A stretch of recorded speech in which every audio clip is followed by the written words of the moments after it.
For this time, I will going to discuss on how to cope up with mental health like depression, anxiety, or suicide.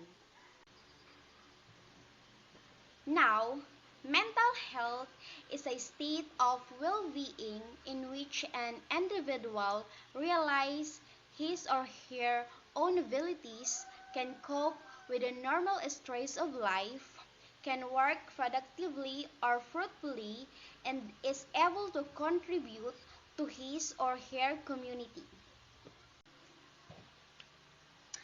Don't worry about mental health because there are some ways how to cope up with mental health like depression, anxiety, or suicide.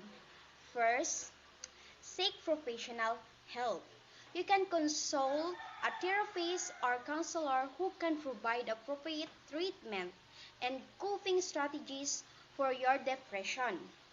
And second, practice self-care. Prioritize activities that promote your well-being, such as getting enough sleep, eating healthy, and exercise regularly.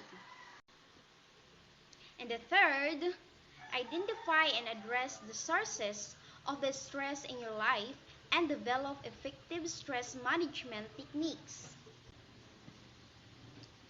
Next, this is for the anxiety or suicide. First, seek professional help.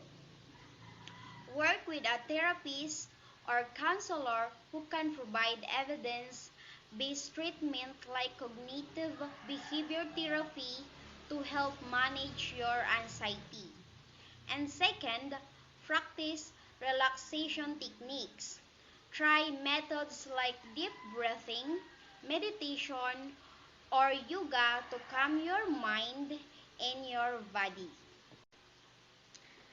So those are the some ways how to cope up our mental health like depression, anxiety, or suicide. So much for that.